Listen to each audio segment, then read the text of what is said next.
Hey guys, so today we're going to be talking about forces. We are going to be talking about gravity, mass, and weight. And tomorrow we're going to talk about friction.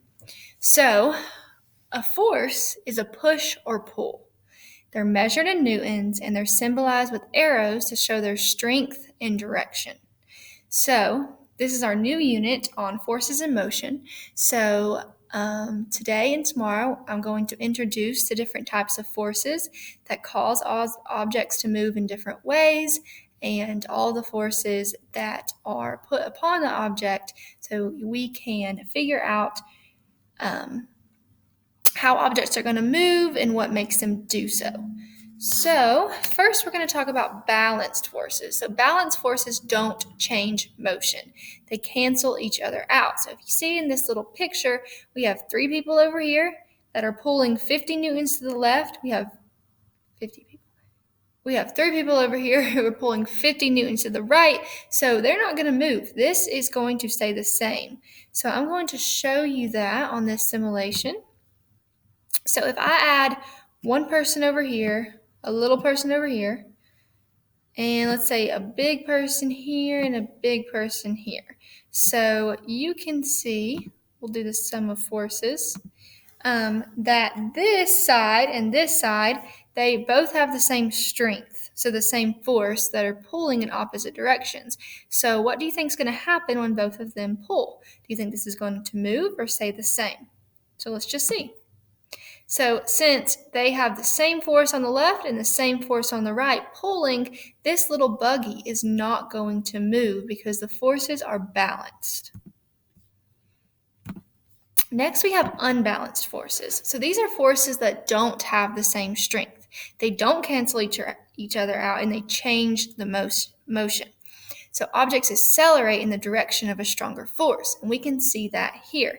Even though they have three people, these three people are pulling 100 newtons to the left, while these ones are only pulling 50 newtons to the right. So this left side is a stronger force, so they are going to move to the left, and we can see that happen here. So let's say I add another person here. So since this force, you can see, is larger, represented by this arrow, than this force, represented by this arrow, which way you think it's going to move? It's going to move to the left because the left force is stronger. So here's a thought questions. So number one, what happens when forces are balanced? So when forces are balanced, the object does not move, they cancel each other out. What happens when forces are unbalanced?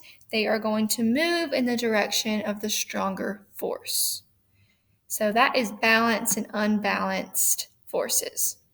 Next, we're going to talk about gravity. So gravity is the reason why things fall to the ground. Gravity acts even when the objects don't touch. So it is the thing that pulls objects downward towards the ground. If you jump up in the air, you're going to land back on the ground. If you throw a ball up in the air, it's going to land back on the ground. Even if you throw a feather in the air, it's eventually going to come and hit on the ground because the gravity is pulling it down. The force of gravity is the force with which the Earth, Moon, or other massively large objects attracts another object towards itself. By definition, this is the weight of the object. All objects on Earth experience a force of gravity that is directed downward towards the center of the Earth. So we're going to go through this little simulation over here. So try throwing a ball up in the air. No matter how high it goes, it always falls back down to Earth. Why does this happen? Earth's gravity pulls the ball back towards it. So let's explore gravity.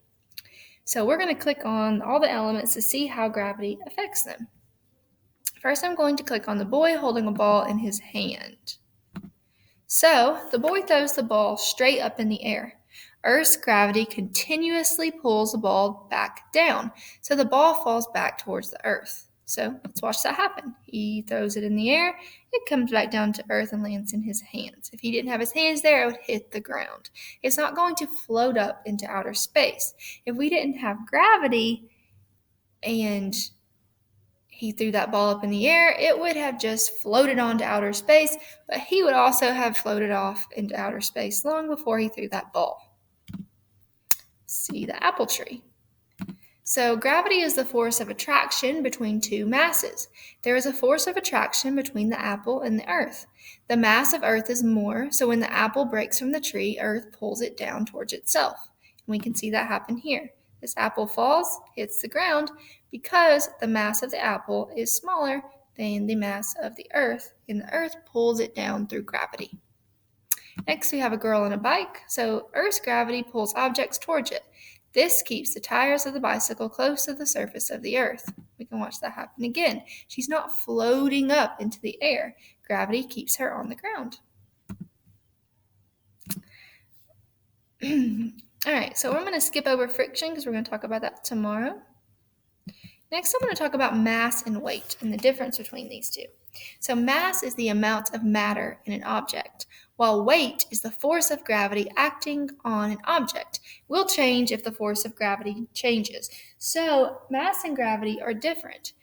Your mass does not change if you go to the moon. Your mass will always stay the same because it's the amount of matter in the object. The amount of matter within you has not changed.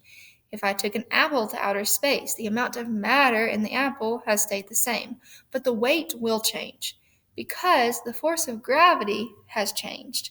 When I go to the moon, the force of gravity is different than on Earth. It's lighter, so my weight would change. If I weigh 100 pounds on Earth, when I go to the moon, since the force of gravity has changed, my weight will change and will go down to maybe 75 pounds, but your mass will stay the same. Weight is not the same as mass. Weight is a combination of the amount of matter something has and the measure of force of gravity on that object. Weight is a force. So weight is the force with gravity on your mass.